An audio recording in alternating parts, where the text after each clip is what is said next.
சரியை கிரியை யோகம் ஞானம் என்ற தலைப்பிலே ஆனைமலை ஆன்மீக புலவர் திருமிகு நான் விஜய சிவகுமார் ஐயா அவர்கள் சிறப்புரையாற்ற இருக்கிறார்கள்.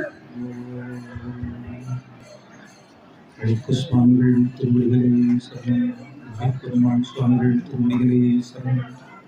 கல்லாளின் புடையமர்ந்து நான்மறை ஆரங்கம் முதல் கற்ற கேள்வி வல்லார்கள் நால்வருக்கும் வாக்கிறந்த பூரணமாய் மறைக்கும் அப்பாலாய் எல்லாமாய் அல்லதுவாய் இருந்ததனை இருந்தபடி இருந்து காட்டி சொல்லாமல் சொன்னவரை நினையாமல் நினைந்து வகத்தொடக்கை வெல்வான்.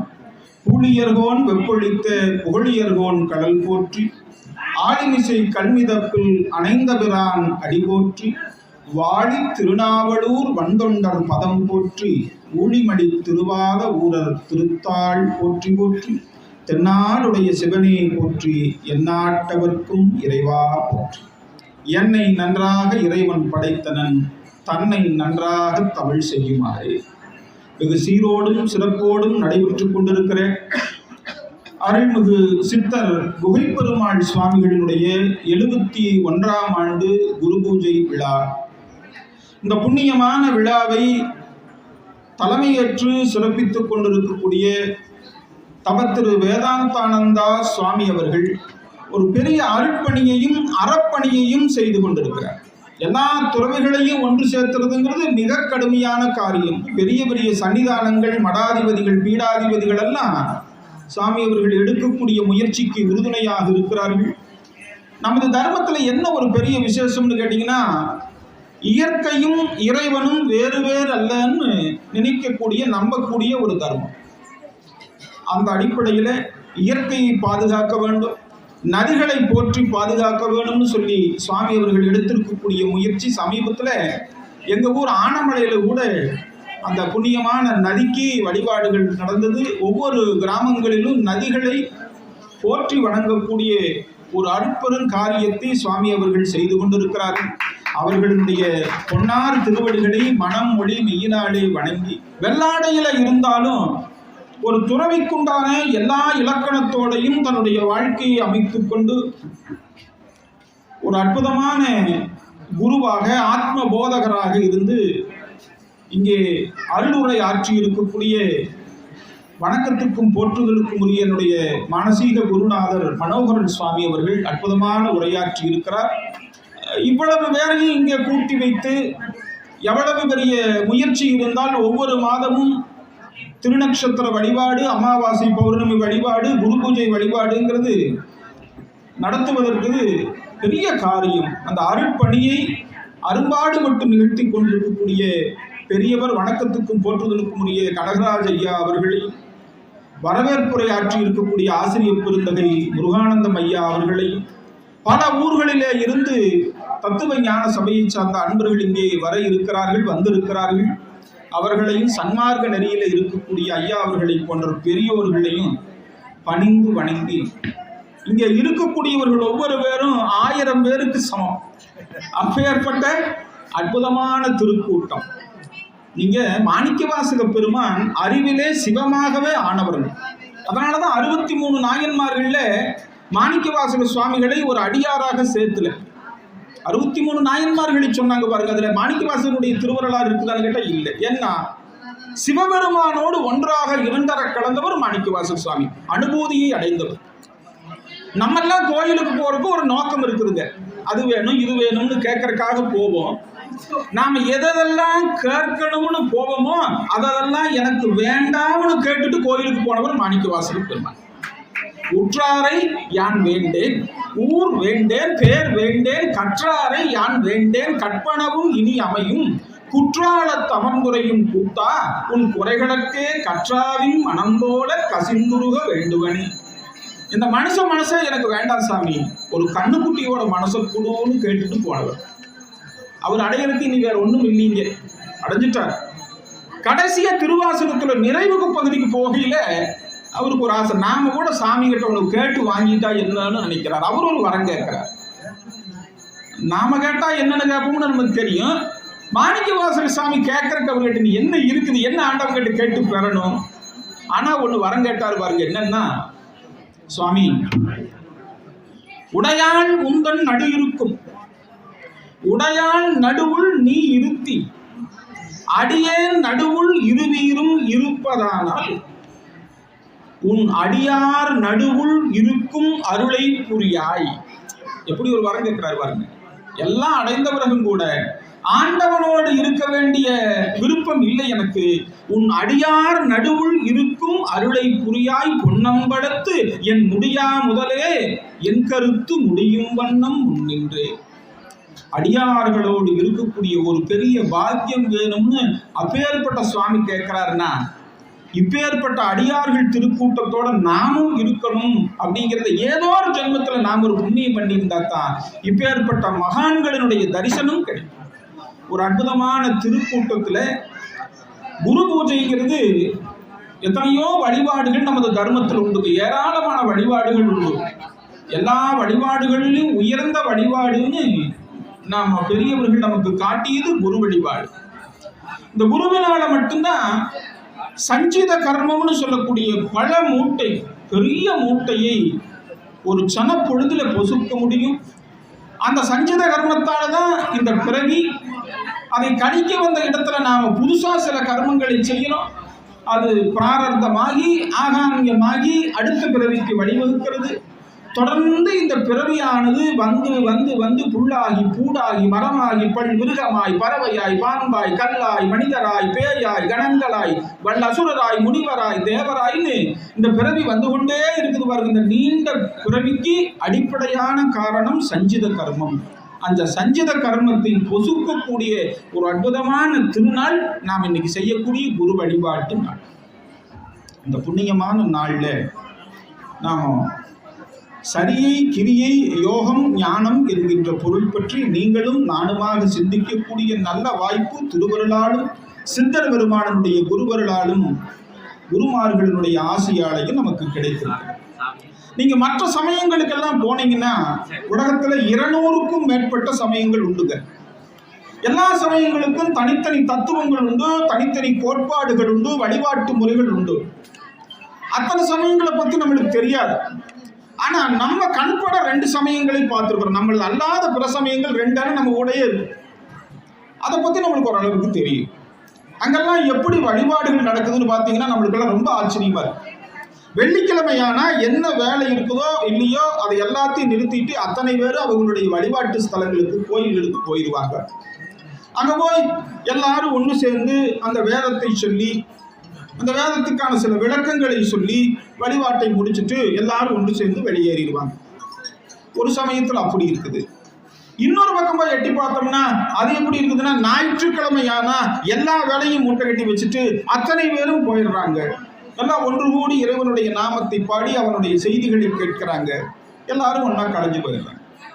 அப்படியே கொஞ்சம் நம்ம கோயிலை எட்டி பார்த்தோம்னா நேர் தலைகீழா இருக்குது. நமக்கு ஒருத்தர் கோயிலுக்கு போகலாம்னு நம்ம வரட்டு வர்ற நேரத்தில் ஒருத்தர் கோயிலில் சாமி கும்பிட்டு வெளியில் போகிறாரு. இன்னொருத்தர் நான் அன்னதானம் போகிறதுக்கு ஒருபாடு நேரமாக இப்பவே போய் என்னப்பா பண்ணுறதுன்னு கொஞ்ச நேரம் இருந்துட்டு போகலாம்னு வீட்லேயே இருக்கிறார். நமக்கு ஒரு நேரம் கிடையாது. இத்தனை மணிக்கு தான் சாமி கும்பிடணுங்கிறது வரையறை இல்லை. சரி பரவாயில்லை, ஏதோ ஒரு நேரத்தில் போய் சாமி கும்பிடுறோம். உள்ள போய் கோயிலுக்குள்ள என்னதான் வழிபாடுகள் நடக்குதுன்னு பார்த்தா ஒருத்தர் பாடிட்டு இருக்கிறார். பரவாயில்ல, இவர் பாடிட்டு இருக்கிறாரு அப்படின்னு நினைச்சு இன்னொருத்தர் எட்டி பார்த்தா அவர் ஆடிட்டு இருக்கிறார். சரி இவர் ஆடுறாரு இவர் பாடுறாருன்னு பக்கத்தில் இருக்கிறவர் பார்த்தா ஒருத்தர் முணுமுணுன்னு ஏதோ ஒரு மந்திரத்தை சொல்லி ஸ்மரணம் பண்ணிட்டு இருக்கிறார். இவர் ஏதாவது வித்தியாசமா பண்றாருன்னு அந்த ஒருத்தர் பார்த்தா இத்தனை கலாபரத்துக்கு அடியில ஒருத்தர் கண்ணை மூடி அப்படியே தியானத்தில் இருக்கிறார். இப்ப எது சரியான வழிபாடுன்னு நம்மளுக்கு தெரியல. அந்த மாதிரிலாம் ஒன்று சொன்ன மாதிரி நடக்குது. இங்க ஆளுக்கு ஒன்று நடக்குது, ஒவ்வொரு நேரத்துல நடக்குது. அங்க இருக்கக்கூடிய ஒழுங்கு இந்த மதத்துல இல்லையே, இந்த சமயத்துல இல்லையேன்னு நமக்கு தோணும் பாருங்க. ஆனா நமது சமயத்தினுடைய தனிச்சிறப்பு அதுதான். இந்த ஒழுங்கின்மைங்கிறது இருக்குது பாருங்க, இதுதான் நமது மதத்தினுடைய தனிச்சிறப்பு. எதனால இது இப்படி இருக்குதுன்னு கேட்டீங்கன்னா, ஒவ்வொரு மனிதனும் அவர்களுடைய உணர்வு நிலையில பக்குவ நிலையில வேறு வேறு தன்மையுடையவர்களாக இருக்கிறோம். ஒரு தாய் வயிற்றுல பிறந்த 10 பிள்ளைகளும் ஒரே பக்குவத்தோட ஒரே உணர்வு நிலையில இல்லை, நிறைய வேறுபாடுகள் இருக்குது. ஒரே ஒரு மரத்துல பழுக்கக்கூடிய பழம் ஆனா அதுல 100 வளம் படுத்தாலும் அது ஒரே சுவையோட ஒரே குணத்தோட இருக்குது. ஆனா ஒரு தாய் வயிற்றுல பிறந்தவர்கள் ஒரே தன்மையோட இல்ல. கணவன் மனைவிக்குள்ள நிறைய வேறுபாடு, அண்ணன் தம்பிகளுக்குள்ள நிறைய வேறுபாடு. இரட்டையர்கள் இருக்காங்கன்னு வைங்க, உருவத்துல 2 பேரும் ஒற்றுமையாக இருப்பாங்க, அவர்களுக்குள்ளேயும் குணத்திலையும் பக்குவ நிலையிலையும் வேறுபாடு இருக்கு. நீங்க தாஜ்மஹால உலக அதிசயம்னு சொல்றாங்க. ஏன் சொல்றதுங்க? அது மாதிரி இன்னொரு கட்டடம் உலகத்துல இல்லை, அதனால அது உலக அதிசயம். நல்லா சிந்திச்சு பாருங்க. நம்மளை மாதிரி ஒருத்தர் உலகத்துல இன்னொருத்தர் உண்டா? என்னை மாதிரி இன்னொருத்தர் உண்டான்னா என்னுடைய உருவத்துக்கு கொஞ்சம் ஒத்து போற மாதிரி ஒருத்தர் இருக்கலாமே வழி, என்னுடைய மனப்பக்குவத்திற்கு, என்னுடைய உணர்வு நிலைக்கு இன்னொருத்தரை நாம தேடி பார்க்க முடியுமா? நாம ஒவ்வொருவரும் உலக அதிசயம் தான். ஏன்னா நம்மை மாதிரி இன்னொருவர் இந்த உலகத்துல இல்லை. அப்படின்னா உணர்வு நிலையில, பக்குவ நிலையில பலதரப்பட்டவர்கள் இருக்கும்போது அவர்களை மேம்படுத்தக்கூடிய வழிபாட்டு மட்டும் ஒரே வழிபாடாக இருக்குங்கிறது எப்படி ஞானம்? அது எப்படி மேம்பாட்டு கொண்டு போகும்? மனிதனை மேம்படுத்தாது என்று நமது ஞானிகள் சொன்னாங்க. பக்கத்துல காந்தி கலா நிலையம் இருக்குது, அற்புதமான பள்ளிக்கூடம். அந்த பள்ளியில 1000 மாணவர்கள் படிக்கிறாங்க. 5 வயசுல இருந்து 17 வயது வரைக்கும் குழந்தைகள் இருக்காங்க. அவங்களுக்கு எல்லாத்துக்கும் ஒரே வகுப்பு, ஒரே பாடத்திட்டம், ஒரே தேர்வு. இப்படி வச்சா அந்த மாணவர்கள் முன்னேற முடியுங்களா? 5 வயசுக்காரனுக்கும் 17 வயதுக்காரனுக்கும் ஒரே பாடத்திட்டம்னா அது எப்படி நடைமுறை சாத்தியமாகாதோ, எப்படி அவர்களை மேம்படுத்தாதோ, அது மாதிரி உணர்வு நிலையில, பக்குவ நிலையில பலதரப்பட்டவர்கள் இருக்கும்போது எல்லாருக்கும் ஒரே வழிபாடுதான் சொல்றது 100% பொருந்தாது என்று நமது ஞானிகள் உணர்ந்தாங்க. அப்படி உணர்ந்தவர்கள் இந்த வழிபாட்டை அவரவர்களுடைய நிலைக்கு ஏற்ப 4 பெரும் பிரிவுகளாக பிரிச்சாங்க. அதைத்தான் சரியை, கிரியை, யோகம், ஞானம்னு சொன்னாங்க. பிரிவுகள்ல பெரும் பிரிவுகள் 4. அதைய மறுபடியும் உள்ள நுணுங்கி போய் இந்த 4 8 மறுபடியும் சின்ன சின்ன துண்டுகளாக வெட்டினாங்க. உண்மை சரியை, உபாய சரியை, உண்மை கிரியை, உபாய கிரியை, உண்மை ஞானம், உபாய ஞானம், உண்மை யோகம், உபாய யோகம்னு அது 8 பிரிஞ்சுது. இந்த 8ஓட நிறுத்தினாங்களான்னு கேட்டீங்கன்னா அதை இன்னும் சிறிதாக துண்டுகளாக்கினாங்க. சரியையில் சரியை, சரியையில் கிரியை, சரியையில் யோகம், சரியையில் ஞானம், கிரியையில் கிரியை, கிரியையில் யோகம், கிரியையில் ஞானம்னு 16 பிரிவுகளாக பிரிச்சாங்க. கேட்டாலே கிருகிருன்னு வருது. இப்படி எவ்வளவு பிரிவுகள், வழிபாடுகள் இருக்குதுன்னா ஆயிரக்கணக்கான பிரிவுகளிலே நமது தர்மத்திலே வழிபாடுகளை வகுத்து வச்சாங்க, அவரவர்களுடைய பக்குவ நிலைக்கு ஏற்ற மாதிரி. அதனாலதான் இத்தனை வேறுபாடுகளும் இருக்குது. இதுல பெரும் பிரிவுகளாக இருக்கிற 4 மட்டும் நாம சிறிது நேரம் நீங்களும் நானுமாக சிந்திக்கலாம்.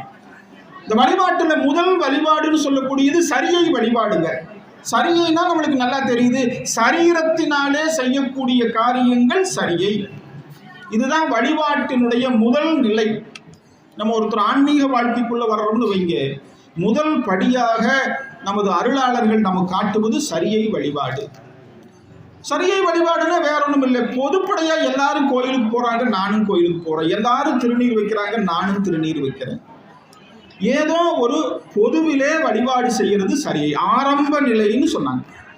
ஆலயத்துக்கு போறது, அங்க இருக்கக்கூடிய இறைவனுடைய திருமேனியை வணங்குறது, அதுக்கு அபிஷேகங்கள் செய்யறது, சோடச்ச உபச்சாரங்களை செய்யறது, ஆலயத்திற்கு தொண்டு செய்வது, அடியார்களுக்கு தொண்டு செய்வது, இதுதான் ஆன்மீகத்தினுடைய முதல் நிலை. இதுக்கு சரியைன்னு பேர். இதை நமக்கு காட்டியவர் அப்பர் சுவாமிகள். தொண்டு மார்க்கம்னு பேருங்க. அடுத்தவர்களுக்கு, ஆண்டவனுக்கு தொண்டு செய்வதை முதல் நிலையாக வச்சாங்க. அப்பர் சாமின்னு மகா பெரியவர் இருந்தார். நம்மளை மாதிரி ஒருத்தர் அவர்கிட்ட போனார். சாமி, நான் எப்பவுமே கோயிலுக்கு போறதுக்கு நேரம் இல்லாத ரொம்ப பிஸியான ஆள். பைக்கில் நின்று ஒரு சல்யூட் போட்டுட்டு போயிடுவேன். இன்னைக்கு ஒரு 10 நிமிஷம் ஓய்வு கிடைச்சதே உள்ள வந்தேன். நான் ஏதாவது செய்தா ஒரு புண்ணியம் கிடைக்குமா கோயில்ல? என்ன செய்தா நல்லா இருக்கும்? என் பேருக்கு அர்ச்சனை பண்றது நல்லதா அல்லது சாமி பேருக்கு அர்ச்சனை பண்றது நல்லதா? என்ன செய்? அப்பர் சாமி சொன்னாங்க, நீ கோயிலுக்கு வந்து வழிபாடு செய்யறதெல்லாம் அப்புறம் பார்த்துக்கலாமப்பா, முதல்ல கோயிலை சுத்தமா வையினார். இருக்கிற இடத்த கோயிலை தூய்மைப்படுத்தி உளவார பணி செய். கேட்டவர் என்ன பண்ணினார்? அதை பூரா சுத்தம் பண்ணினார். ஒரு இடத்த தூய்மை பண்ணணும்னா மனசு ரொம்ப உற்சாகமாயிடும். சாமி, நீங்க சொன்னீங்களே இந்த கோயிலை சுத்தப்படுத்த சொல்லி எனக்கு ரொம்ப நிறைவா இருக்குது, வேற ஏதாவது செய்தா எனக்கு ஒரு பெரிய புண்ணியம் கிடைக்குமா, சொல்லுங்க செய்யறேன்னா. எந்தெந்த இடத்தையெல்லாம் சுத்தம் பண்ணலையோ அந்த இடத்தை பசு சாணத்தை போட்டு மெழுகி விடு. நீ சுத்தம் செய்யறதை விட 10 மடங்கு உனக்கு புண்ணியம் கிடைக்குமப்பாங்கிறார். சொல்றவர் அப்பர் சுவாமி.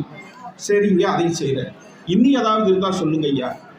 பக்கத்துல நந்தவனம் இருக்குது பாருப்பா, அந்த நந்தவனத்துல இருந்து இறைவனுடைய நாமத்தை சொல்லி பல மலர்களை கொய்து வந்து உன்ற கையால 1/2 முழம் கட்டி சாமிக்கு போடு.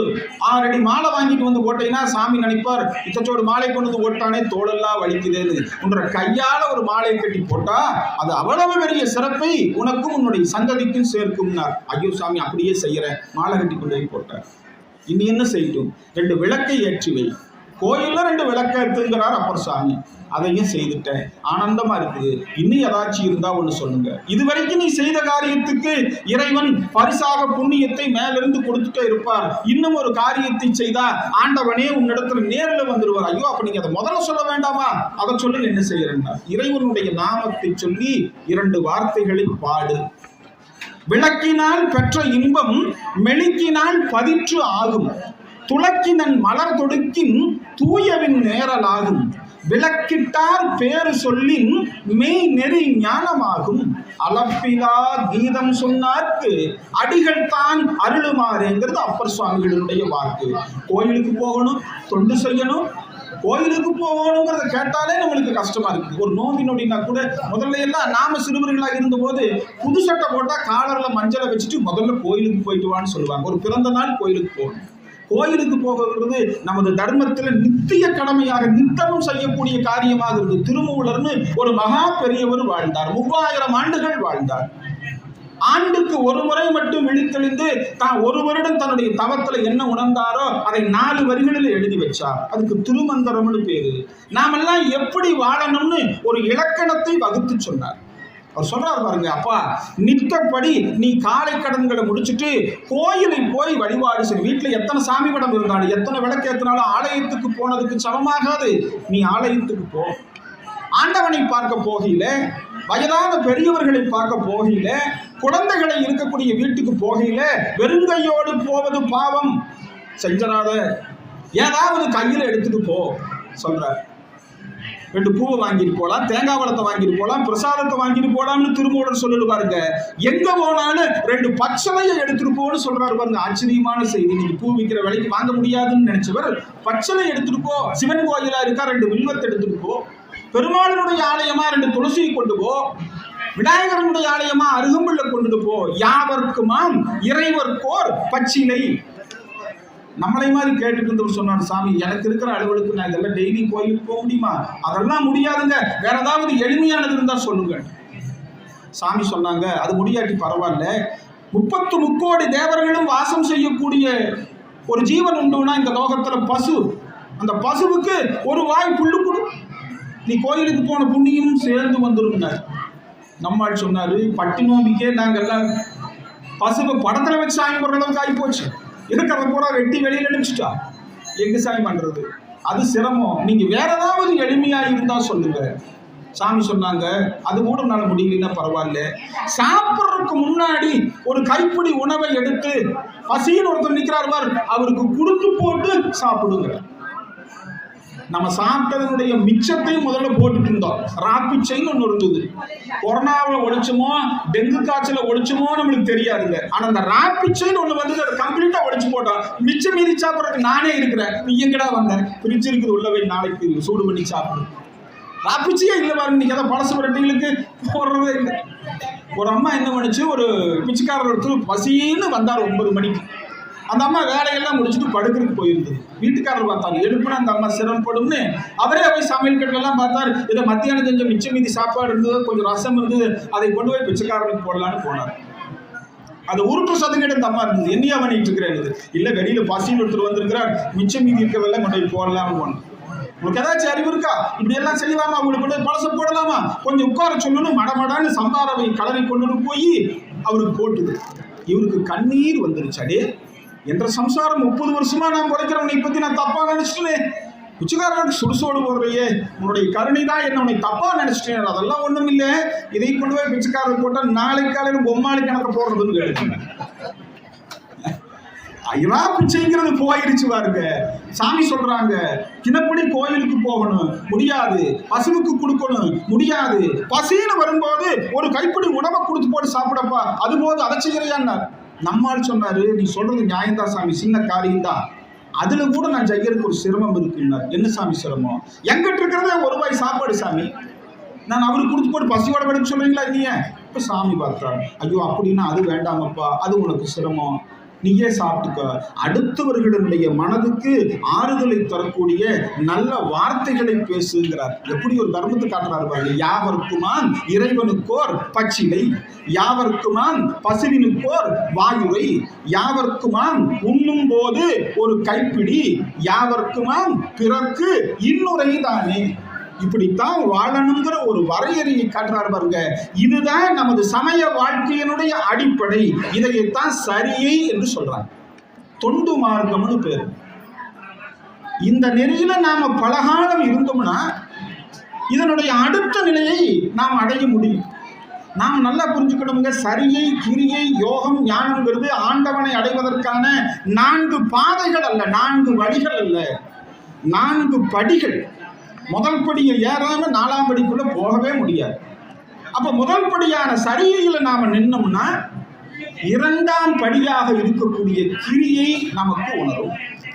இந்த சரியைக்கும் கிரியைக்கும் என்ன வேறுபாடுன்னு கேட்டீங்கன்னா, சரியையில 70% உடலினால செய்யக்கூடிய காரியம், 30% மனதால செய்யக்கூடிய வேலை. மனசுக்கு ஆரம்ப நிலைங்கிறதுனால நம்ம லகிச்சு வழிபாடுகளை செய்ய முடியாது பாருங்க. என்னமோ எல்லாரும் கோயிலுக்கு போனாங்க, நானும் போனேன், எல்லாரும் சாமி கும்பிட்டாங்க, எல்லாரும் தேங்காய் விளை முடிச்சாங்க, அப்படி செய்கிறது ஆரம்ப நிலை. அது தவறில்லை, அதுதான் அப்படித்தான் ஆரம்பிக்கணும். ஆனால் இதனுடைய அடுத்த நிலை எப்படி ஆகுதுன்னு கேட்டீங்கன்னா, கிரியைங்கிற படிநிலையில கொண்டு போய் நம்மளை சேர்த்துது. இந்த கிரியைங்கிறது என்னன்னு கேட்டீங்கன்னா, 50% உணர்வாலையும் 50% உடலாலையும் செய்யக்கூடிய வழிபாடு. தானா மனசு நம்ம செய்யக்கூடிய பூசையில லைக். சாதாரணமா நம்ம கோயிலுக்கு போயிட்டு இருப்போம், அப்போ நம்ம உணர்வு வேற. நமக்கு உசுரா நேசிக்கக்கூடிய யாராவது ஒருத்தர் உடம்புக்கு சரியில்லைன்னு டாக்டர் வீட்டு கொண்டு போய் சேர்த்திட்டோம்னு வைங்க, டாக்டர் பார்த்து போட்டு கண்ணாடி கட்டிட்டு சொல்லுவார், என்னால் ஆகிறத நான் பார்க்குறேன், ஆண்டவன் விட்ட வழிங்க. இப்போ நம்ம கோயிலுக்கு போவோமே, இப்போ நாம செய்யக்கூடிய வழிபாடுகள் நினைச்சு பாருங்க. நம்மையும் அணியாம அந்த மூல கருவறையில போய் இறைவனுடைய பாதங்களை கட்டி கொண்டு அணுகக்கூடிய ஒரு நிலைக்கு நம்ம வருவோம். மனம் ஒன்று செய்யக்கூடிய வழிபாட்டுக்கு கிரியைன்னு பேருங்க. இதுல மனதுக்கு ரொம்ப முக்கியமான வலிமை உண்டு. எந்த காரியத்தை செய்யறதுனாலும் மனம் ஒன்றித்தான் செய்யணும். சாப்பிட்ற விஷயம் சாதாரண அன்னதான சாப்பாடு, மனசு ஒன்றுபடாம சும்மா ஏனாதானு சாப்பிட்றக்க ஆரம்பிச்சோம்னா அந்த சாப்பாடு நமக்கு விஷமாக மாறிடும். சாப்பிட்றது டிவி பார்த்துட்டே சாப்பிட்றது, செல்போன் பார்த்துட்டே சாப்பிட்றது ஆகாது. அது உடம்புக்கு வியாதியினுடைய முதல் நிலை. மனம் ஒன்றித்தான் எல்லா காரியங்களும் நடக்கணும். அதுல வழிபாட்டுக்கு ரொம்ப முக்கியம் மனசு. நீங்க காஞ்சிபுரத்துல அற்புதமான ஒரு ராஜா, பல்லவ மன்னன் ஆட்சி செய்தான். பெரிய சிவபக்தன். அவருக்கு சிவனுக்கு ஒரு ஆலயம் கட்டணும்னு ஆசை. எல்லாரும் கட்டணத்தை விட நான் ஒரு தனிச்சிறப்போட செய்யணும். என்னன்னு கேட்டீங்கன்னா, கடலுக்கு நடுவே போய் கடல் பாறைகள் இருக்குது, அதை வெட்டி கொண்டுட்டு வந்து சாமிக்கு ஒரு கோயில் கட்டணும். ஐயா, யாரும் செய்யாத வேலையை செய்யறேன்னு கடல் பாறைகளால ஒரு கோயிலை காஞ்சிபுரத்துல கட்டினார். அந்த கோயில் ஏகாம்பரநாதர் கோயில் கட்டியாச்சு. கட்டி முடிச்சு ஒரு பெரியவர்களெல்லாம் கூப்பிட்டு ஒரு நல்ல நாள்ல கும்பாபிஷேகம் வைக்கிறதுன்னு முடிவு பண்ணி அந்த நாளை குறிச்சார். குறிச்சு சாமி கிட்ட பூஜையில வைக்கிறார். சாமி, எவ்வளவோ கஷ்டப்பட்டு இந்த கோயிலை நான் கட்டியிருக்கேன், இந்த நாளை குறிச்சுட்டேன், இந்த கும்பாபிஷேகத்தை நல்ல முறையில் நடத்தணும், நீ வந்து இருந்து அதை நிறைவு செய்து தரணும்னு பூஜை பண்ணிட்டு படுத்தார் பாருங்க. அன்னைக்கு இரவு ஆண்டவன் கனவுல வர்றார்.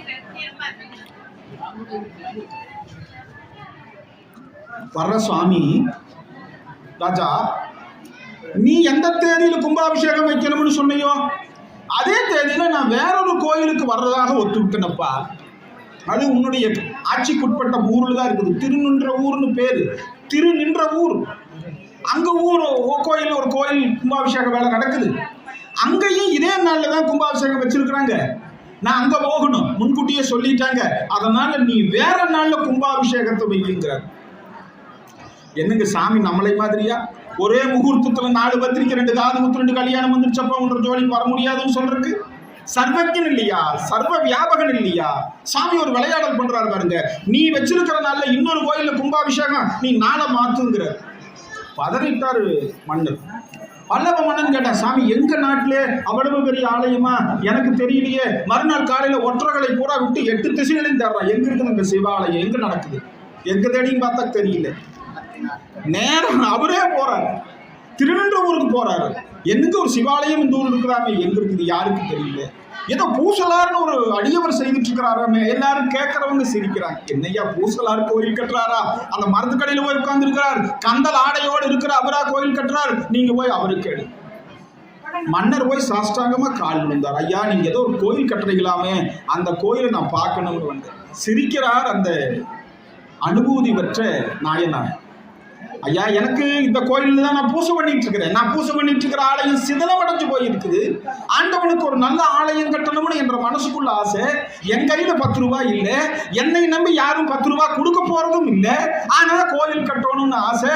அதனால நித்தப்படி நான் உட்கார்ந்து மனதுக்குள்ள ஒரு நல்ல இடத்தை தேர்ந்தெடுத்து, எந்த இடத்துல கருவறை வரணும், விமானம் வரணும், அர்த்த மண்டபம் வரணும், மகா மண்டபம் வரணும், கோஷ்ட தேவதைகள் எல்லாம் வரணும், மனசுக்குள்ளேயே நான் ஒவ்வொரு நாளும் கட்டிய கோயில் தான் மனக்கோயில். அந்த கோயிலுக்கு தான் கும்பாபிஷேகம் வைக்கலான்னு இருந்தேன். நான் வெளியில கோயில் கட்ட முடியாதுன்னார். இப்பதான் உணர்ந்தான் அந்த ராஜா, இவ்வளவு பொருட்செலவு பண்ணி வெளியில கட்டக்கூடிய ஆலயத்தை விட ஆத்மார்த்தமாக நான் மனதுக்குள்ள கட்டக்கூடிய ஆலயங்கிறது இவ்வளவு வலிமையானதாக இருக்குமா? அப்போ வழிபாட்டுக்கு, ஆத்மார்த்தமாக செய்யக்கூடிய வழிபாட்டுக்கு மிக வலிமை அதிகம்னு ஆண்டவன் உணர்த்தக்கூடிய இடம் இது. எந்த ஜோடியையும் மன ஒருமைப்பாடோட தான் செய்யணும் பாருங்க. அதுல பூசைக்கும் வழிபாட்டுக்கும் அது ரொம்ப முக்கியம். அதனாலதான் வள்ளல் பெருமான் சொன்னார், ஒருமையுடன் நினது திருமலரடி நினைக்கின்ற உத்தமர்தம் உறவு வேண்டும், உள்ளொன்று வைத்து புறமொன்று பேசுவார் உறவு களவாமை வேண்டும், பெருமிமுக நிகழ்வுகள் பேச வேண்டும், பொய்மை பேசாதிருக்க வேண்டும், மறுபு வெண்ணாசையை நான் மறக்க வேண்டும், உன்னை மறவாதிருக்க வேண்டும், மதி வேண்டும், நின்கருணை நிதி வேண்டும், நோயற்ற நான் வாழ வேண்டும்.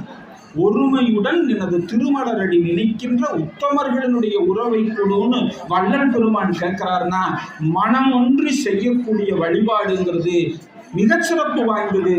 அந்த மனப்பக்குவம் சரியில நின்னாத்தான் கிரியையில் வருங்க. சும்மா நேரடியாக நான் கிரியையில் போய் நிற்க முடியாது. அந்த பக்குவம் சரியை தான் நமக்கு தரும். மனசை கொஞ்சம் பக்குவப்படுத்திட்டோம்னா நாம கூட பெரிய வழிபாடுகளை செய்யலாம். கோயிலுக்கு போய் எத்தனை பேர் இறை சிந்தனையில் இருக்கிறோம்? ஆண்டவனுடைய சிந்தனையில் இருக்கிறவங்க ரொம்ப குறைச்சல். அங்கே போய் செருப்பு யாராவது தூக்கிட்டு போயிடுவாங்களா? வண்டி கரெக்டாக பூட்டி நிறுத்தணுமா?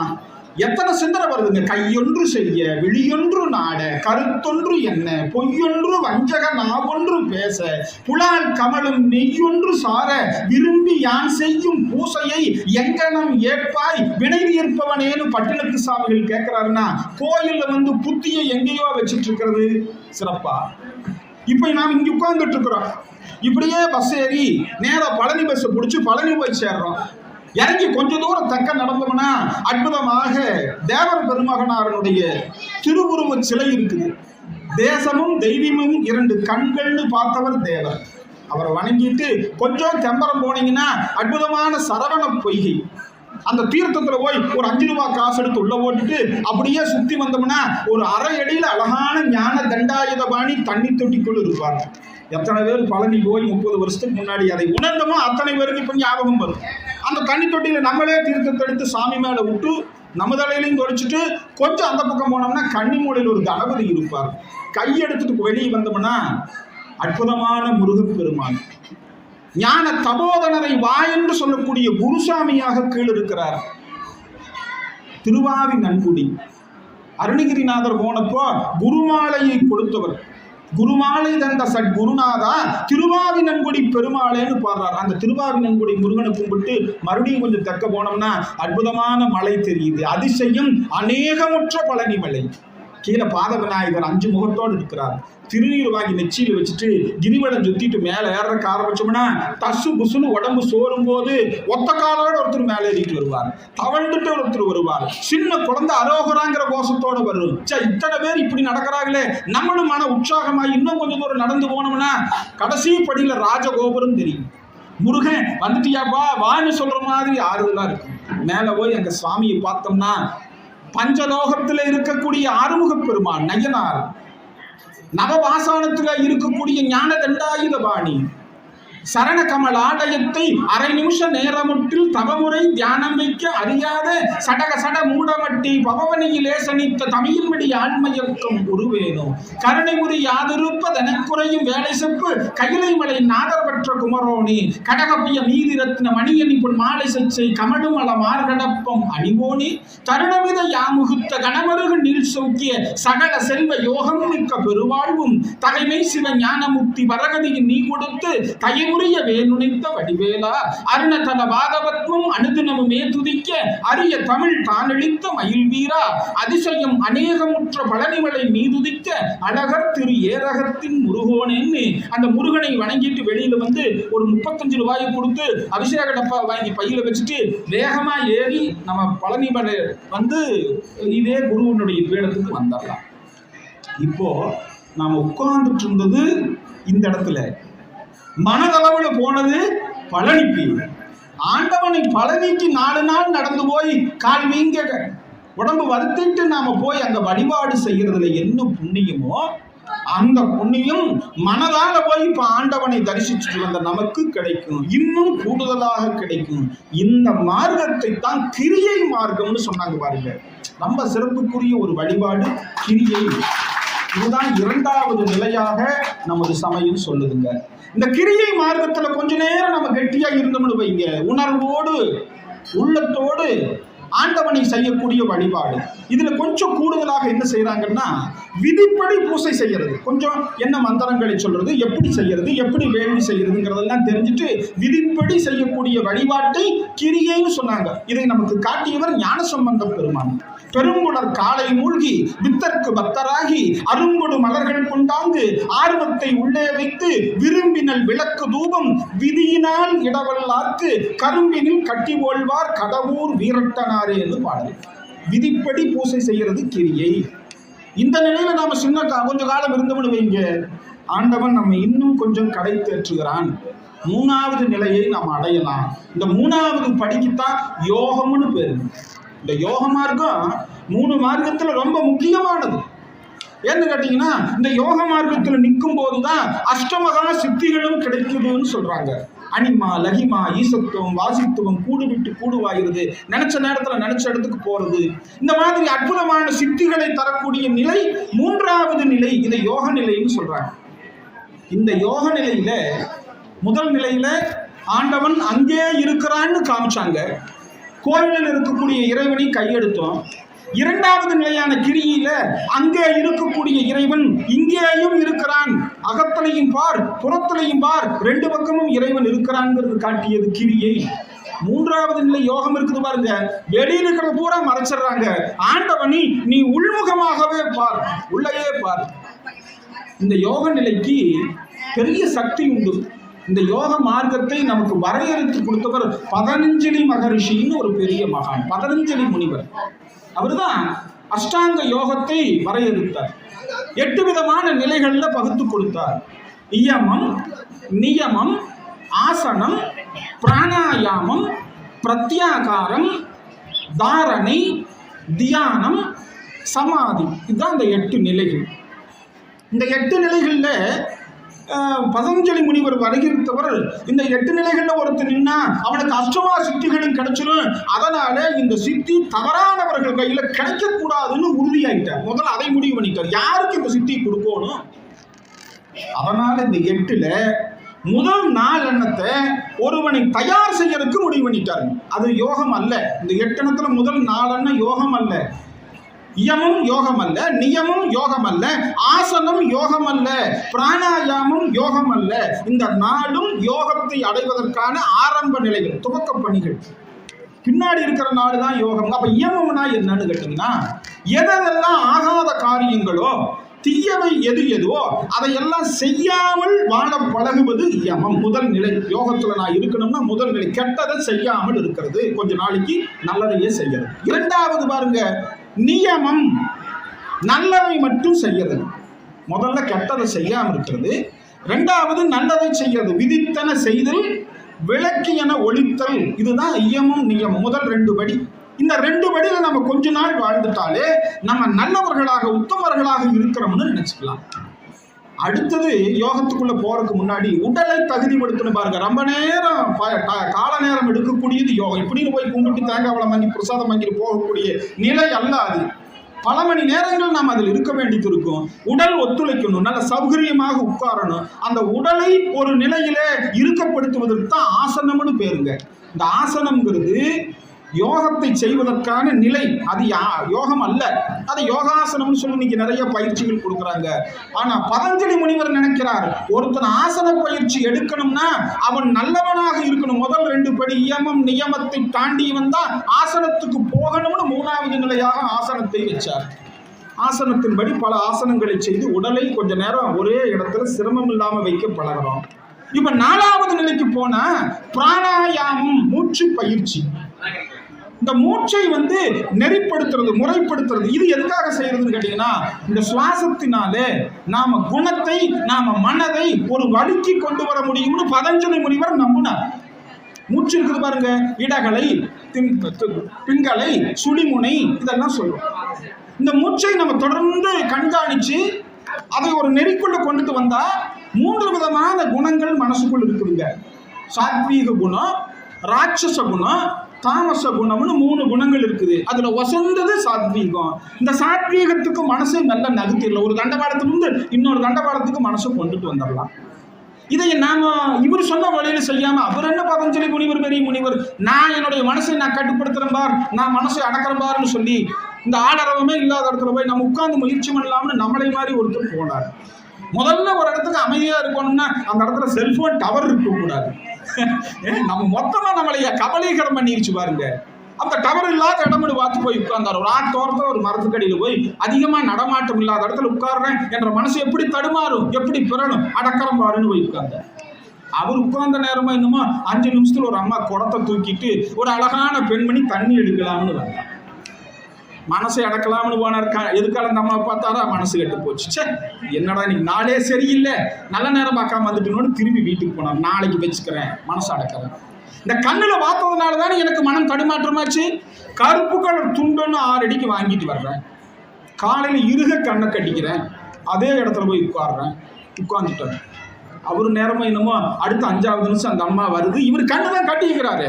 ஆனா சலக்கு சலக்குன்னு சலங்க கொலுசு சத்தம் கேட்டு போச்சு. மறுபடியும் அந்த அம்மா வந்தாச்சா, காதுல கேட்டதுனால தான் இந்த பம்பு, நாளைக்கு வச்சுக்கிறேன், திரும்பி போயிட்டார். நாளைக்கு என்ன பண்ண, ஒரு 1/2 கிலோ பஞ்சம் வாங்கி இந்த காதுல 1/2 கிலோ, 1/4 கிலோ அந்த காதுல 1/2 கிலோ வச்சாச்சு, ஒன்றும் சத்தம் கேட்காது. இப்ப என்ன பண்றோம்னு பார்க்கலாம், போய் உட்கார்ந்து. அதே நேரத்துல 5 நிமிஷம் கழிச்சு அந்த அம்மா வருது. கண்ணுல பார்க்க முடியல, சலங்க சத்தமும் கேட்கல. ஆனா மல்லிகைப்பூ வாசம், ஜாதிப்பூ வாசம், முல்லைப்பூ வாசம். ஓச்சுரா, மறுபடியும் அந்த அம்மா வந்துடுது. நீ என்ன பண்றது, ஆகாது, இன்னைக்கு நாள் சரியில்லை, திரும்பி போனார். பழைய மாஸ்க், கொரோனாவுக்கு வாங்கினது நல்ல மாஸ்க், எந்த வாசமும் வராது. அதுல மிச்சம் மீதி 2 எண்ணம் இருக்குது, 1க்கு 2 போட்டு இன்னைக்கு போய் உட்காரலாம், என்ன பண்ணிடலான்னு பார்க்கலாம். இப்ப போய் உட்கார்ந்தாரு பாருங்க, கண்ணுல பார்க்க முடியாது, காதுல கேட்க முடியாது, எந்த வாசமும் உள்ள வராது, மனசை பாதிக்கக்கூடிய எந்த விஷயமும் இல்லை, இன்னைக்கு நம்மளை ஒருத்தரை அசைக்க முடியாதுன்னு போய் உட்கார்ந்தாரு பாருங்க. அவர் உட்கார்ந்து 5 நிமிஷம் ஆச்சு. இப்ப அவர் மனசு சொல்லுது, அந்த அம்மா இந்நேரம் வந்துட்டு போயிருப்பாளா. காதுக்கு மூடி ஓடலாம், கண்ணுக்கு மூடி ஓடலாம், மனசுக்கு எப்படி மூடி ஓடுவீங்க? எதை வச்சு மனசு அடக்கிறது? நம்மளாக முடிச்சு செஞ்சோம்னா நிச்சயமா முடியாதுங்க. வள்ளல் பெருமான் சொல்றார், மனம் என்னும் பேய்க்குரங்கு மடப்பயலே நீதான் மற்றவர் போல் என நினைத்து மறுட்டாதே கண்டாய். மனசு அடக்கலாம்னு நினைச்சோம்னா அது நம்மளை அடக்கிட்டு போயிடும். ஒருத்தர் என்ன பண்ணார், பெரிய ஜமீன்தார் இருந்தார், பெரிய செல்வந்தர், வயசு 85 வயசு ஆகி போச்சு. வாரம் ஒருக்கா 10 ரூபாய் டை வாங்கி அடிக்க வேண்டியதா இருக்குது. மூடி எல்லாம் சுறுசுறுன்னு ஆகி போச்சு.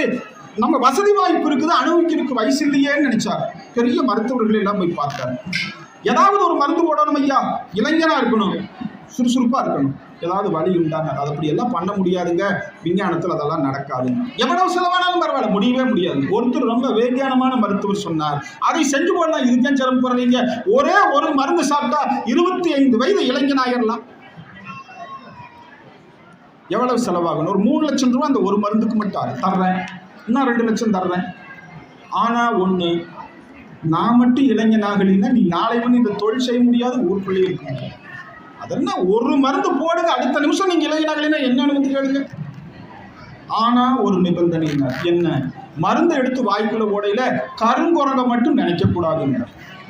இவர் பார்த்தார், நம்ம இடத்துக்கு ஜமீன்தார் நம்ம கருங்குரங்க நாம நினைக்க போறோம், கொண்டாந்து 3 லட்சம் போட்டு ஒரு அனாசின் மாத்திரை 1.5 ரூபா மாத்திரை கொடுத்து விட்டார்.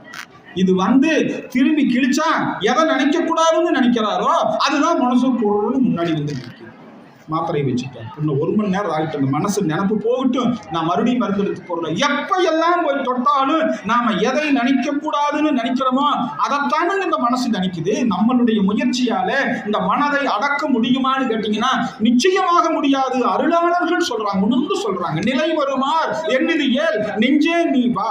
கூப்பிடுறார் சாமி, நிலை வருமாறு எண்ணுதியே நெஞ்சே நீ வா. மனசு தடுமாற்றமா இருக்குதா ஐயா, அடங்கமா இருக்குதா, மனசை கட்டுப்படுத்த முடியலையா, இங்க வாடு கூப்பிடுறார். நிலை வருமாறு எண்ணுதியே நெஞ்சே நீ வா.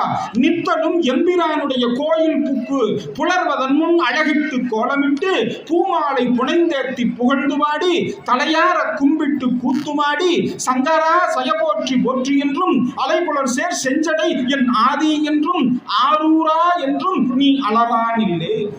மனசு தடுமாறுற மாதிரி இருந்தா சாமி கூப்பிடுறாரு, வேற எங்கேயும் போகாத, கோயிலுக்கு வா, பக்தி மார்க்கத்துக்குள்ள வா, மனம் தானாக அடங்கும். இந்த பிராணாயாமம் இருக்குது பாருங்க, யோகாசனத்துல 4வது நிலை. இந்த பிராணாயாமம் செய்யும் போது மனம் சாத்வீக குணத்தை அடையும். இந்த ஒவ்வொருவருக்கும் ஆயுசு 85 வருஷம், 90 வருஷம், 95 வருஷம் சொல்றோம். 100 வருஷம் வாழ்ந்ததை பூரண ஆயுசுன்னு சொல்றோம். இந்த 100 வருஷம் வாழ்ந்ததுனால ஏதாவது பெருமை, வருஷத்துக்கு ஒருக்கா பிறந்த நாள் அன்னைக்கு பெரிய கேக்கு வாங்கி நிறைய மெழுகுவத்தியில குத்தி வச்சு உப்புன்னு ஊதி கேக்கு வெட்டி சாப்பிட்றான். ஒரு பெரியவர் கேட்டார், இந்த 100 வருஷம் நான் வாழ்ந்ததுனால நான் பிறந்த நாள் கொண்டாடுறதுக்கு ஏதாவது ஒரு சாதனை செய்துட்டனான்னு பார்த்தா, ஆண்டவனே நான் செய்த ஒரு சாதனை உண்டு. என்ன தெரியுமா, இந்த 1 வருஷ கால சாகாம இருந்தது ஒண்ணுதான் சாதனை. வேற ஏதாவது சாதனை உண்டுமா? ஒண்ணுமே நான் செய்யலையா ஐயா, எதுக்கு இந்த 100 வருஷம் பெருமை? 100 வருஷம் நான் வாழ்ந்துட்டேன்னா என்ன அர்த்தம்? 50 வருஷம் தூங்கியே கழிச்சுட்டேன்னு அர்த்தம். அதான உண்மை. பகல் பாதி இரவு 50 வருஷம் தூங்கியே தொலைச்சிட்டேன். சரி, மிச்சம் இருக்கிற 50 வருஷத்துல ஏதாவது உருப்படியா செஞ்சனான்னு பார்த்தீங்கன்னா அதுல 15 வருஷம் நல்லது கெட்டதுன்னு தெரியாம பாலகனாகவே போயிடுச்சு. போகட்டும், மிச்சம் இருக்கிற 35 வருஷம் இருக்குமே ஐயா, அதுல ஏதாவது செய்தது உண்டா? 35 வருஷத்துல சாமி 10 வருஷம் சாப்பிட்டே கழிச்சிட்டேன். ஒரு நாளைக்கு 3 நேரம் சாப்பிட்டோன்னு வைங்க, நம்ம வாழ்ற நாள் பூரா கூட்டி பார்த்தோம்னா 10 வருஷம் சாப்பிட்டதுலேயே போயிருக்கலாம். 3 நேரம் சாப்பிட்ற ஆள் இருக்கு. அப்புறம் சாயந்தரம் 6 மணிக்கு ஒரு பஜ்ஜியும் ஒரு டீயும் குடிச்சோம்னா இன்னும் 2 வருஷம் சேர்ந்து சாப்பிட்டே 5 வருஷம் போயிடுதுங்க. சரி பரவாயில்ல, 20 வருஷம் இருக்குது, அதுல ஏதாவது உருப்படியா செஞ்சியா? எங்க சாமி 20 வருஷத்துல ஒரு 5-6 வருஷம் ஆஸ்பத்திரியில் போய் குளுக்கோஸ் போட்டே போயிடுது, வியாதியிலேயே போயிடுச்சு ஐயா. சரி, மிச்சம் இருக்கிறது முதுமை, நோய், இப்படியே போயிடுச்சு. வேத நூல் பிராயம் 100 மனுஷர்தான் புகுவரேனும் பாதியும் உறங்கி போகும். நின்றதில் 15 ஆண்டு பேதை பாலகன் அதாகும். மிச்சம் இருக்கிறது பசி, பிணி, மூப்பு, துன்பம், அதனால் பிறவி வேண்டேன் அரங்கமான கருளானி. 100 வருஷம் வாழ்ந்து பெருமை பேசுறதுக்கு ஒண்ணுமே இல்லை பாருங்க. நாம பூரணமாக எத்தனை வருஷம் வாழ்றோம், ஆயுசு எத்தனை வருஷம்னு கணக்கு இல்லை. ஒரு மாச கணக்கு இத்தனை மாச கணக்கு இல்லை, நாட்களை இத்தனை நாள் நம்ம தலையில் எழுதியிருக்கிறானா இல்லை. அப்போ ஆயுசு எந்த கணக்குல முடிவு செய்யறாங்கன்னு கேட்டீங்கன்னா மூச்சு காற்று கணக்கில் தான் நமக்கு ஆயுசு. எத்தனை கோடி மூச்சுக்களை நம்ம இழுத்து விட்டா ஜோலி முடிஞ்சது. அப்போ மூச்சை நாம எவ்வளவு தூரம் சிக்கனமா பயன்படுத்துறோமோ அத்தனை தூரம் நாம் இந்த பூமியிலே சௌகரியமாக வாழ முடியும். இதைத்தான் பிராணாயாமம்னு சொல்றாங்க. இந்த மூச்சு கரெக்டா இருக்கும்போது உடம்புக்குள்ள இருக்கிற அக்னி, ஜாடரா அக்னி சரியா வேலை செய்யுது. உள்ள எண்ணத்தை போட்டாலும் அதை கூட அப்படியே வேக வச்சு ஒரே நிறமா வெளியிடுதல். இந்த அக்னி உள்ள இருக்கிற அடுப்பு எரிஞ்சுட்டே இருக்கணும். இந்த பக்கம் ஒண்ணு, இடது பக்கம் லப்பு டப்பு லப்பு டப்புன்னு அடிச்சுட்டு, இந்த அடிக்கிறது நின்றுதுன்னு வைங்க, வெளியில அடிக்கிறதுக்கு ஆரம்பிச்சிருவான். உள்ள எரிகிற அடுப்பு நின்று வச்சுன்னு வைங்க, வெளியில அடுப்பு வச்சு நம்மளே வச்சிருவான். இதுக்கெல்லாம் என்ன காரணம்னு கேட்டீங்கன்னா இந்த மூச்சு தான், பிராணாயாமம் தான் காரணம். நீங்க இந்த உள்ள இருக்கிற அக்னி இருக்கு பாருங்க, அது உயிர் பிரியும் போது அதுவும் சேர்ந்து வெளியில போயிடும், உடம்பு உஷ்ணமா இருக்காது. இந்த வெளியில போறதை வச்சு நமது மெய்ஞானிகள் ஒரு காரியத்தை உணர்த்தினாங்க. உடம்பு உயிர் புரியும் போது முட்டிக்கு கீழே உஷ்ணம் வெளிப்பட்டதுன்னு வைங்க, கிடைத்த கரி இந்த மானிட பிறவியை இந்த பதர் வீணடித்து விட்டான், போச்சு, வாழ்ந்த வாழ்க்கையே போச்சு. மீண்டும் அவன் நாயாக நரியாக கீழ்நிலையிலே பிறக்க போகிறான்னு அர்த்தம். உடம்புக்கு முட்டிக்கு கீழே உஷ்ணமா இருந்தா உயிர் போகும்போது, அப்படியே கொஞ்சம் மேல வந்து தொடைப்பகுதியிலையும் அடிவயிற்று பகுதியிலையும் உயிர் போகும்போது உஷ்ணம் இருந்ததுன்னு வைங்க, மீண்டும் மானிடராகவே பிறப்பதற்கு தகுதியான காரியங்களை செய்திருக்கிறான்னு அர்த்தம். அடிப்பகுதி உஷ்ணமா இருந்தா. கொஞ்சம் அப்படி மேல வந்து இருதயத்தை தொட்டி பார்த்தீங்கன்னு வைங்க, இந்த பகுதி உஷ்ணமாக இருந்தால் கிடைத்தற்கனி இந்த பிறவியிலே ஏதோ ஒரு காரியத்தை செய்து இவன் மேம்பட்டு இருக்கிறான், அடுத்த நிலைக்கு போகிறான், தேவனாக போகிறான். அப்படியே கொஞ்சம் வந்து கபாலத்தை தொட்டு பார்க்கிறோம் வைங்க, உஷ்ணம் அங்கிருந்ததுன்னா பிறவியற்ற பேரின்ப நிலையை இறைவனை கலக்கிறான். சுந்தரமூர்த்தி சுவாமிகள் தான் இந்த யோக மார்க்கத்தை காட்டினவர். யோகத்தின் மூலியமாக இறைவனை அடைய முடியும்னு காட்டினவர் சுந்தரர். கபாலத்தின் வழியாக மோட்சத்துக்கு போறது. நான் இது ஒரு பக்கம் சொன்னேன், நீங்க போனதையும் தொட்டு பாருங்க, எங்க உஷ்ணம் பிரிஞ்சிருக்குதோ அதை வச்சு அவர் என்ன ஆவார்னு தெரிஞ்சுக்கலாம்னு. ஒரு வாரம் கழிச்சு ஒருத்தர் போன் பண்ணல, நீங்க சொன்னீங்க போனதையும் தொட்டு பார்த்தனுங்க, எங்க தொட்டாலும் விறுவிறுன்னு இருக்குதுங்க. ஏனுங்க என்ன சொல்றீங்க, எங்கேயோ ஒரு பக்கம் உஷ்ணம் இருந்திருக்குங்களே, இல்லைங்க சத்தியமா இல்லைங்க, எங்க தொட்டாலும் விறுவிறுன்னு இருக்குதுங்க. எப்ப போனீங்க என்ன? அவர் போய் 2 நாள் கழிச்சு நான் போனேங்க. நீங்க போனதையும் தொட்டு போறீங்கன்னு சொன்னீங்க, யாரு போனதையும் தொட்டு போறேன்னு சொல்லி இல்ல, நான் போனதையும் தொட்டு பார்த்தேன். ஐஸ் பெட்டிக்குள்ள வச்சிருந்தா அப்புறம் அப்படி இருக்கு. இந்த யோக மார்க்கம்ங்கிறது இல்லைங்க, பிராணாயாமம்னு சொல்லக்கூடிய மூச்சு பயிற்சி இருக்குது பாருங்க, அதுக்கு முக்கியமான பண்புண்டு.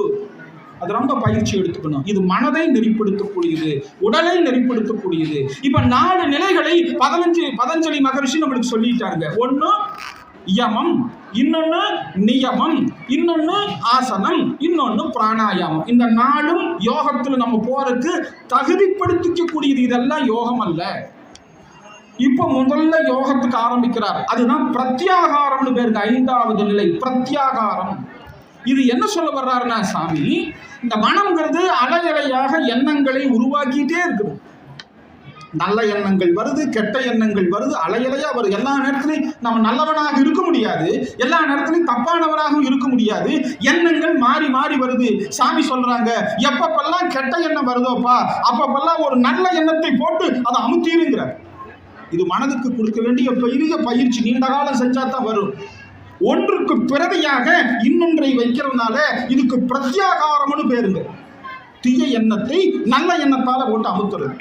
நம்ம பேசிக்கிட்டே இருக்கிறேன், ஒருத்தர் நல்லா முன்னாடி உட்காந்து கொரட்டை போட்டு தூங்குறாருன்னு வைங்க, பயங்கரமான கோபம். இப்படி பேசிட்டு இருக்கிற என் முன்னாடி உட்காந்து ஒரு என்ன பண்ணா தீரும்னு தோணும், கெட்ட எண்ணம். அப்புறம் ஒரு நிமிஷம் யோசனை பண்ணுவீங்க, அவருக்கு புரியுற மாதிரி பேசியிருந்தோம்னா அவர் தூங்குவாரா? நம்ம ஒழுங்கா பேசணும்னு நினைச்சுன்னு வைங்க. நல்ல எண்ணம், இந்த கெட்ட எண்ணத்தை நல்ல எண்ணத்தால போட்டு அமுத்துறதுக்கு பிரத்யாகாரம்னு வேற இதுக்கு பழகுங்கிறார். இதுதான் யோகத்தினுடைய முதல் நிலை. இப்படி பழகியாச்சு. அடுத்தது என்ன சாமி பண்றதுன்னா, இப்ப பலவிதமான கெட்ட எண்ணங்களை பூரா அமுத்தி பலவிதமான நல்ல எண்ணங்கள் மனசுக்குள்ள நிறைஞ்சு நிற்கும். அடுத்த நிலைக்கு தாரணைன்னு பேருங்க. பல நல்ல எண்ணங்களை ஒன்று சேர்த்து ஒரே எண்ணமாக மாற்றுறதுக்கு, குவியப்படுத்துறதுக்கு தாரணைன்னு பேரு. இது ஒரு பெரிய பயிற்சி. இந்த தாரணை நிலைங்கிறது 6வது நிலை யோகத்துல. இந்த தாரணையில நம்ம சில காலம் நின்னோம்னா ஒரே எண்ணத்தோட இருப்போம். அந்த ஒரே எண்ணத்தை நீண்ட நேரமாக சிந்திக்கிறதுக்கு பேர் தான் அடுத்த நிலைன்னு சொல்ற தியானம். இந்த தியானத்துல நாம ஆழ்ந்து இருக்கும் போது கிடைக்கக்கூடியதுதான் சமாதி. ஒரு குளம், அமைதியான ஒரு குளம், அந்த குளத்துல ஒரு கல்லை தூக்கி எறிகிறோம். அலைகளையாக அலைகளையாக பல அலைகள் வந்துகிட்டே இருக்குது. வெகு நேரம் கழிச்சு அந்த அலைகள் எல்லாம் ஓஞ்சு மறுபடியும் ஆதி நிலையை, சமநிலையை அடைகிற மாதிரி இந்த உடலும் மனமும் ஆதி நிலையை அடையும். அதுக்குத்தான் சமாதின்னு பேரு. இந்த அஷ்டாங்க யோகத்துல நாம இருக்கிறதுங்கிறது பெரிய சிறப்பு. அதைத்தான் 3வது மார்க்கமாக யோக மார்க்கம்னு சொன்னாங்க. இந்த யோக மார்க்கத்தில் நாம நீண்ட காலம் நின்னோம்னா அடுத்தது கிடைக்கக்கூடியதுதான் ஞானம், 4வது நிலை.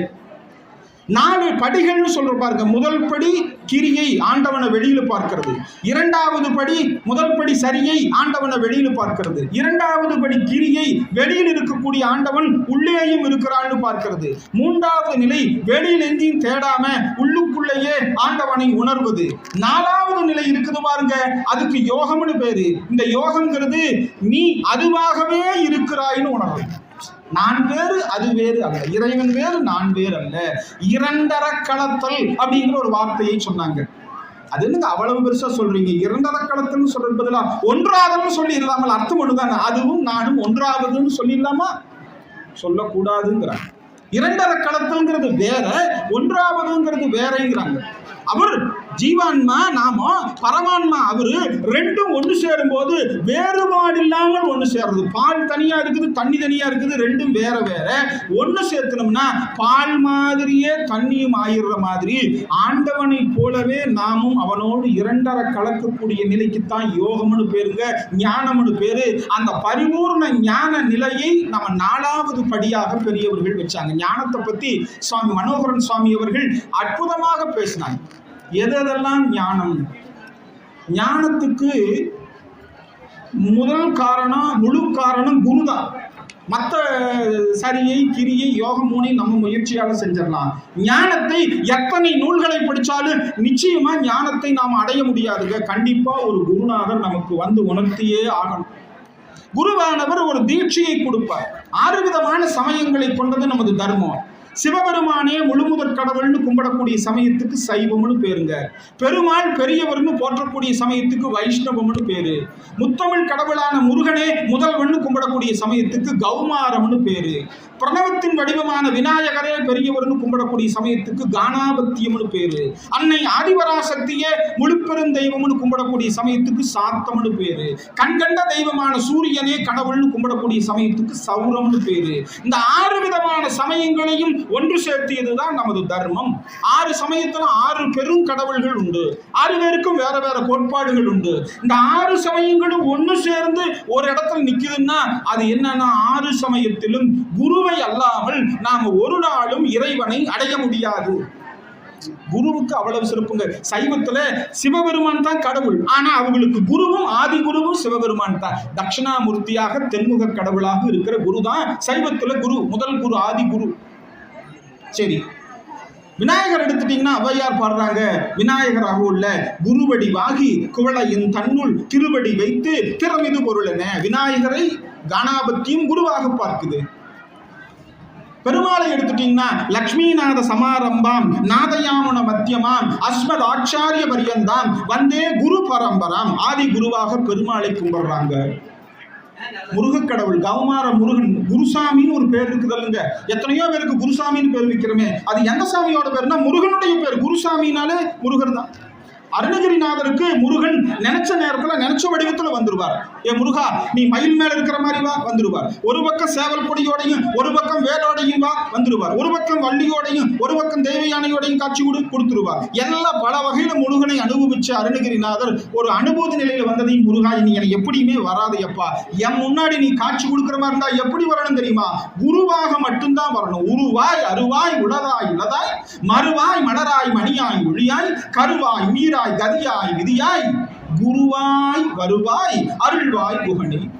6 விதமான சமயங்களும் அதிமுக்கியத்துவமாக சொல்லக்கூடிய ஒரு வழிபாடு உண்டுன்னு சொன்னா அது குரு வழிபாடு. அந்த குருவானவர் வராம நம்மளுக்கு ஞானம் கிடைக்காது. மற்ற 3 நிலைகளுக்கு வந்துடலாம். 4வது நிலையை நம்ம யாரோ ஒருத்தர் தாண்டி விடணும். இந்த குருவானவர் வரணும். அதுக்காக நான் கோயிலா போய் குருவை தேடிட்டு போகட்டுமா அப்படின்னா தாயுமானவர் சாமி சொல்றார், குருவை தேடி நீ போகாத, குருவை தேடி நீ போகக்கூடாதுங்கிறார். எப்படி சாமி அப்ப குருவர் என்னை தேடி வருவார்? நிச்சயமாக உன்னை தேடி வருவார். நான் என்ன சாமி எதுக்கு செய்யணும்? மூர்த்தி தலம் தீர்த்தம் முறையாக தொடங்கினருக்கு வார்த்தை சொல்ல சத்குருவும் வாய்க்கும் பராபரமே.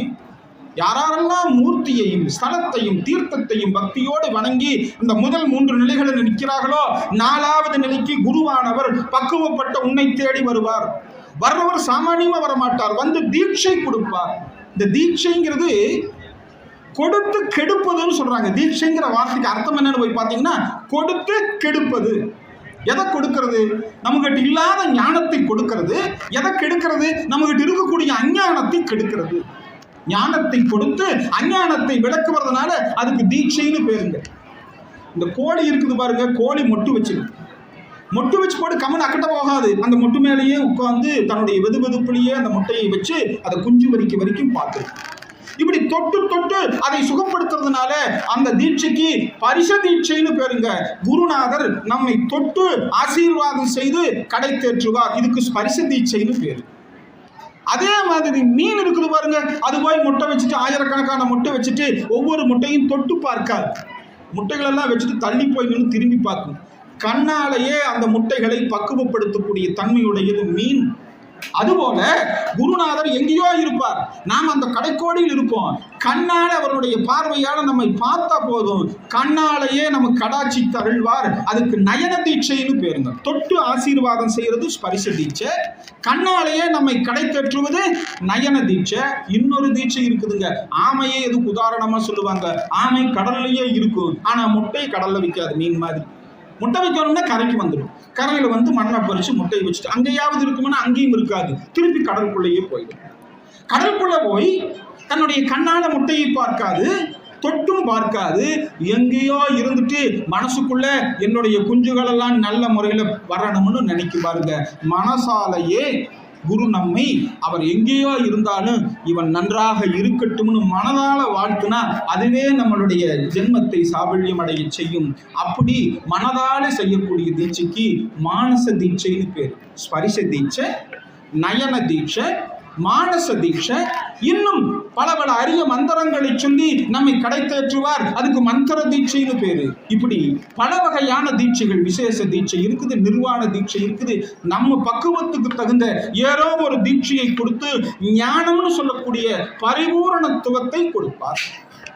இந்த ஞான நிலையில நம்ம வேற எங்கேயும் போய் இறைவனை தேட வேண்டியது, நாம் அதுவாகவே மாறிவிடுகிறோங்கிறத உணர்த்தக்கூடியது ஞானம். இப்படி அடிப்படையில அவரவர்களுடைய பக்குவ நிலைக்கு தகுந்த மாதிரி 4 விதமான பிரிவுகளிலே வழிபாட்டை வைத்தார்கள் நமது பெரியவர்கள்னு சொல்லி, இது 4 8 ஆகி 8 16 ஆகி இன்னும் இது விரிந்து கொண்டே போகும். அப்படியானால் சரிய நிலையில தான் அப்பர் சுவாமி இருந்தாரா? அவர் மனதால போசவன் இல்லையான்னு கேட்டீங்கன்னா அப்படி அல்ல. அவர் இருந்தது ஞானத்தில் சரியை. அப்பர் சுவாமிகள் நின்னது ஞானத்துல சரியை இல்லை. ஞானத்தில் இருந்தால் அது சரியை மார்க்கத்தை சொன்னார். வள்ளல் பெருமான் ஞானத்தில் சரியில் ஒரு அற்புதமான பாட்டை பாடுவார். நினைந்து நினைந்து உணர்ந்து உணர்ந்து ஊற்றலும் கண்ணீர் அதனால் உடம்பு நனைந்து அருளமதியே நன்னிதியே ஞான நடத்தரசே என்று வணைந்து வணைந்து ஏத்துதும் நாம் வன்மின் உலகியலீர் மரணமிலா பெருவாழ்வு வாழ்ந்திடலாம் கண்டீர் புனைந்துரையேன் பொய் புகழேன் சத்தியம் சொல்கின்றேன் பொற்சபையில் சிற்சபையில் புகும் தருணம் இதுவேன்னு சொல்லி ஞானத்தில் சரியில் நின்றவர் அப்பர் சுவாமிகள், ஞானத்தில் கிரியை நின்றவர் ஞானசம்பந்த பெருமான், ஞானத்தில் யோகத்தில் நின்றவர் சுந்தரமூர்த்தி சுவாமிகள், ஞானத்தில் நின்றவர் மாணிக்கவாசக பெருமான். இப்போ நாம் ஒவ்வொருவருடைய மனசாட்சியிலையும் நாம் இந்த 4 நிலைகளிலே ஏதாவது ஒன்றிலாவது உண்மையாக இருந்தால் அடுத்தடுத்த நிலைகளுக்கு நம்மை ஆண்டவன் கடை தேற்றுவான். குருவருடும் இந்த திருவருடும் நமக்கு வழி செய்யும்னு சொல்லி இந்த நல்ல வாய்ப்பை வழங்கிய அடியார் பெருமக்களுக்கு செய்யலாம். வான்மையில் விழாது வைக்க, மணிவளம் சுரக்க, மன்னன் பொன்முறை அரசு செய்க, குறைவில்லாத உயிர்கள் வாழ்க, நான்மறை அறங்கள் ஓங்க, நற்றவம் வேள்வி மல்க, மேன்மையுள் செய்வ நீதி விளங்குக உலகமெல்லாம். சிவா திருச்சிற்றம்பலம். நம்முடைய அன்பிற்குரிய விஜயகுமார் ஐயா அவர்கள் ஆன்மீக புலவர். நம்மளை முதல்ல பழனி கூட்டு போனார், ரொம்ப அற்புதமாக இருந்தது. கடைசியில் கொண்டு வந்து இங்கே கோயில் பெருமாள் கூட்ட கோயிலை கொண்டு விட்டுட்டார். அப்புறம் அப்படியே பெரிய டூர் கூட்டு போனார், நிறைய மகான்கள் எல்லாம் தரிசனம் பண்ணி வச்சார். அதில் குறிப்பாக திருநின்ற ஒரு பூசாலாரை தரிசனம் செய்ய வச்சார். நம்முடைய திருமுறை ஆசிரியர்கள் 4 தரிசனம் செய்ய வச்சு அவருடைய வாழ்க்கையை நம்முடைய ஆராய்ச்சி கண்ணோட்டத்தோடு சீட மனப்பான்மையோடு பார்க்க வைத்து ஒவ்வொன்றையும் படிப்படியாக இந்த சனாதன தர்மம், வைதிக தர்மம், இந்து சமயம் இதை பற்றிய நல்ல விஷயங்களை அலசி ஆராய்ந்து நல்ல ஃப்ளோ என்ஜாய் பண்ணி கேட்குறாங்க. ஒரே ஃப்ளோவில் போயிட்டு மாடுலேஷன் மாறாமல் நல்லா. அப்போ கொஞ்சம் படிக்கணும் விரும்புகிறவங்களுக்கு இந்த சொற்பொழிவு வந்து அற்புதமாக அமைந்தது. அதுலேயும் அஷ்டாங்க யோகத்தை எல்லாம் என்ன அழகா சொல்லி சுருக்கமாக அதுக்கு விளக்கங்களையும் கூட சொல்லி நம்முடைய வாழ்க்கையில் அதை பின்பற்ற வேண்டும், படிப்படியாக முன்னேற வேண்டும் என்பதெல்லாம் சொல்லி நல்ல அற்புதமான சொற்பொழிவு நிகழ்ச்சி ஐயா அவர்களுக்கு பல்லாண்டு வாழ வேண்டும், பல்லாண்டு வாழ வேண்டும். இந்த ஆன்மீக பணியை உலகமெல்லாம் எடுத்து செல்ல வேண்டும், உலக மக்களுக்கு எல்லோருக்கும் இதை எடுத்து வைக்க வேண்டும் என்று அவர்களை வாழ்த்தி ஆசீர்வதித்து நிறைவு செய்கிறோம். தற்பொழுது இன்னொரு தீரங்கி உண்டு, லோடு ஆகியிருக்குது. அதுக்கு ஏற்கனவே லோடி வாழைத்தான் நேரம் கிடைக்காம போச்சு. உணவு வேலைக்கு இடைவேளைக்கு முன்னாடியே கொடுங்கன்னு சொன்னா அப்படின்னு